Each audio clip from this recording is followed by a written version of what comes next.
传说只要连续登录10天就可以换到一个超好的造型啊！大家期待哪一个造型可以换到呢？是赵云的这个造型吗？哇，这个造型真的霸气十足啊！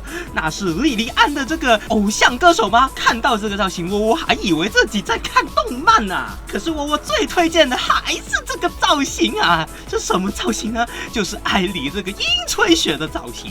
现在可以免费领了。想当初我用了多少点数在这个上面啊？虽然艾莉这个版本中凯撒路他的这个表现差强人意，可是他在打野之上，可是连职业队都一直在用啊。这把打野超狂杀拿到超神，到底新版艾莉该怎么出装、怎么玩、怎么用魔纹呢？好好享受吧。这里看到对面的拉兹直接2技能机场大招下去，一个1技能把他人头收掉。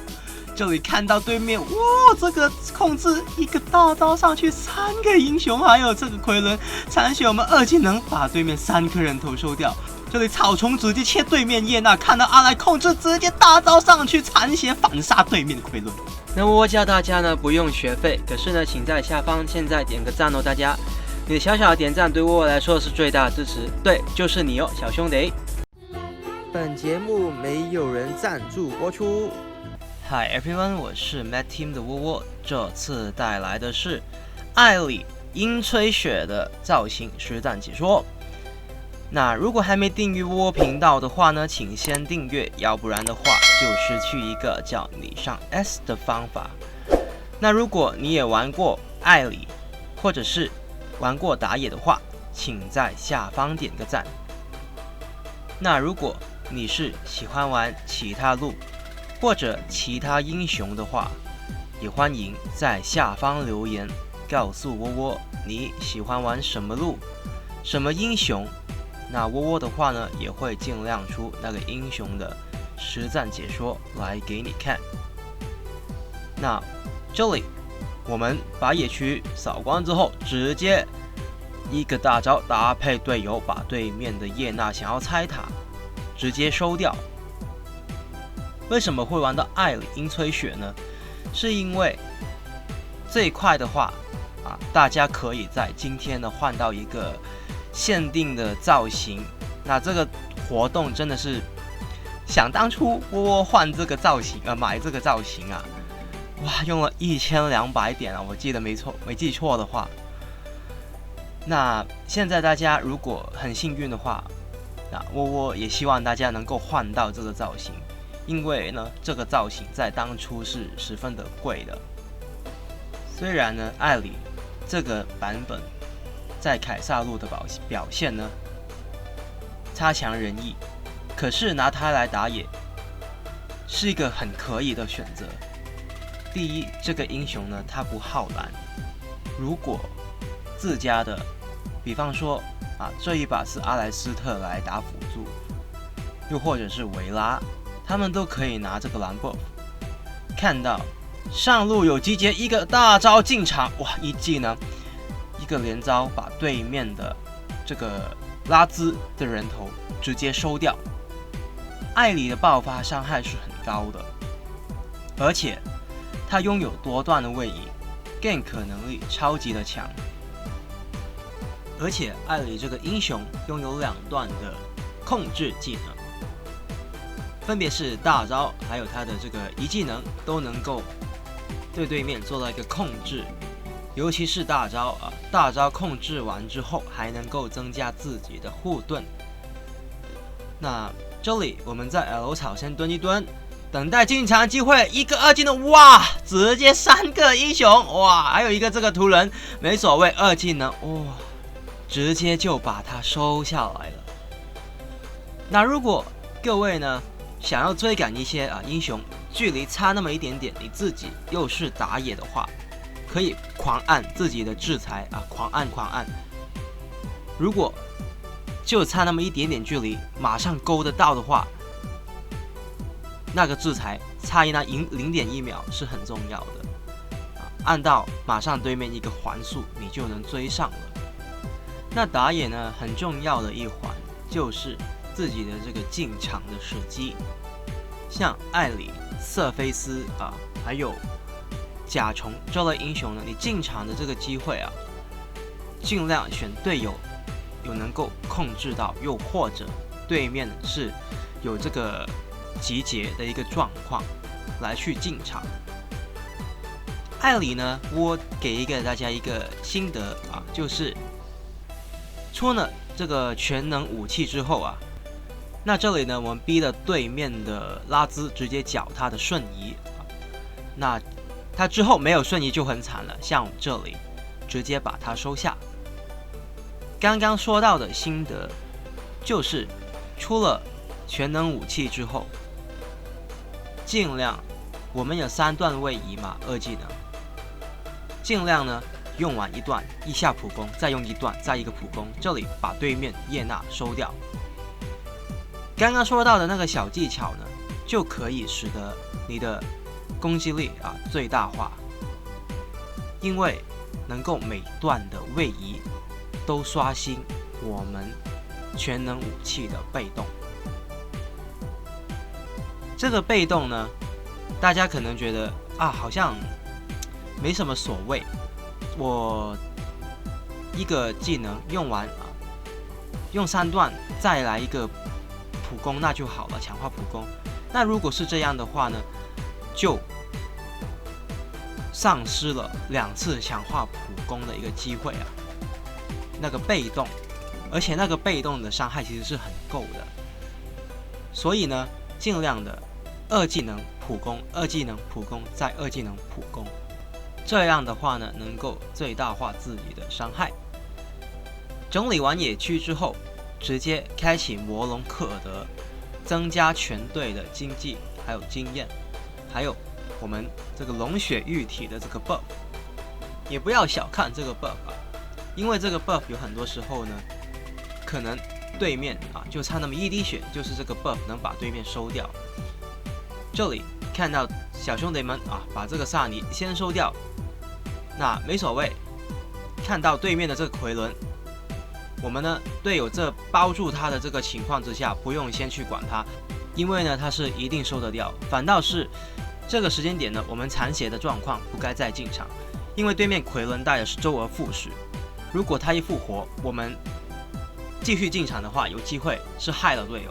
所以呢，如果残血对到奎伦，现在这个状况尽量别那么进场啊。这里看到对面的这个中路直接一个大招，哇，就把他人头收掉了。那这里对面回包，我们能逃得掉吗？哇，这里就要看了。3段位移的这个艾里，面对这么多英雄高爆发性的英雄，最终直接逃脱。这就是我们艾里为什么有时候他会拿来真的职业联赛会用呢？除了他3段位移可以用来切牌之外，他3段位移的逃生能力也是十分的强的。如果刚刚啊，我们用的是比方说福勒伦啊，刚刚可能就已经被收掉了。这里呢，我们出到全能武器。全能武器其实这个装备，如果大家想要增加自己的容错率，可以出冰袍来代替全能武器。看到中路有集结，2技能马上进场大招把对面叶娜收掉，再一个1技能控制对面的萨尼，把对面的蓝 buff 直接反掉之后呢，看到中路还有没有进场的机会。那这个时间点绝对可以做一个凯撒，虽然对面打野是健在的一个状况，可是如果他要来抢这一个凯撒，绝对会被收掉。我们绝对不用怕对面已经收了那么多英雄的这个状况，而去怕打凯撒，不太需要了。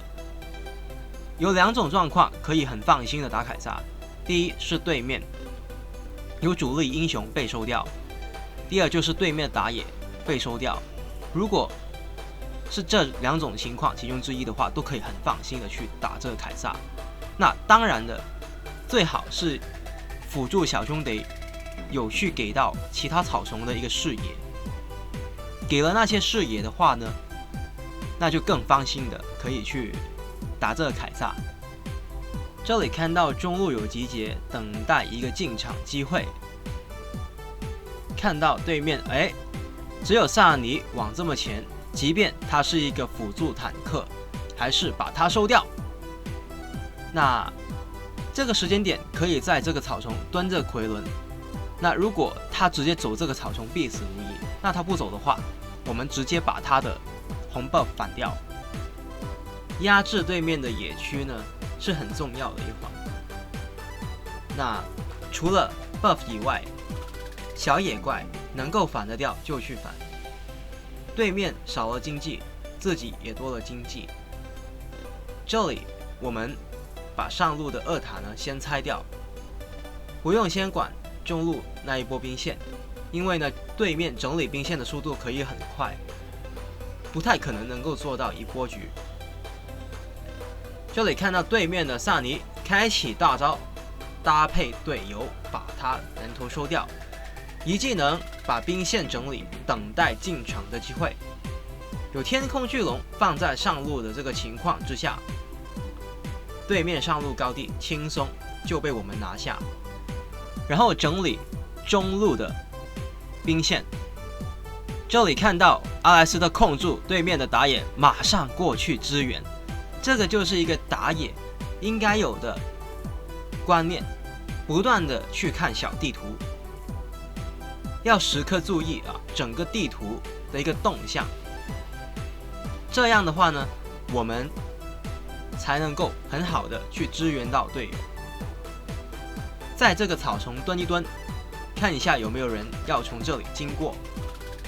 那如果奎伦和对面的这个拉兹也在的话，那就不用进场了，因为呢对面英雄有4个都健在。即便对面我们看到有2个英雄，可是像现在这样，对面萨尼也可以回包1个。那这里很多小兄弟会问，这个深渊魔龙能不能做？这里尽量不太好，对面辅助在中路，我们的其他小兄弟在下路，而奎伦在上路的这个状况之下，不太该去拿这个深渊魔龙。给到这个中路的视野之后呢，我们队友可以直接回包一个一技能控制对面的萨尼，然后把他完全被动打出来之后，搭配队友不断消耗，把这么厚的坦克直接收掉他的人头，然后等待兵线的到来。这个时间点对面掉了3颗人头，可是拉兹的恢复复活状况快好了。那这里对面的叶娜还有对面拉兹有了爆裂法杖之后的拉兹还有叶娜这个英雄，原本清理兵线的速度就很快。这里先把对面的蓝 buff 先拿下，然后等待一些进场的机会。我们的射手小兄弟被收了，那这里就不能够再拖了，一技能打到对面免伤的这个叶娜，打成残血之后，先把下路兵线整理，顺便也是使用我们的物理吸血，先吸一下血，让自己的血量尽量先回到1半。然后呢，我们直接2技能进场，把对面奎伦收掉。可惜呢，队友呢想要去打这个叶娜，那没所谓不是5排，通常呢都会出现一些呢沟通的状况，那没所谓，我们还是尽量做好自己就好。再次的拿到我们的凯撒，这一次把它放在下路，因为呢只剩下下路的高地还没有拆了之后，那就9成的机会胜券在握了。这里呢我们蹲下这个草丛因为呢对面有可能会想要去整理这一波兵线，那对面从蓝区进场的话，我们就直接把对面的拉兹收下，然后还有对面的萨尼，把他完全被动呢直接就打出来，然后再度等待进场的机会，因为这个时间我们大招是没有的。然后这里用命呢去换掉对面的英雄，搭配队友拆掉主堡，不能再拖，赢得这场游戏的胜利，还有拿下超神。感谢大家收看，我是 Matt Team 的窝。喜欢影片的话呢，别忘了订阅、点赞还有分享。感谢大家收看，我们下次再见。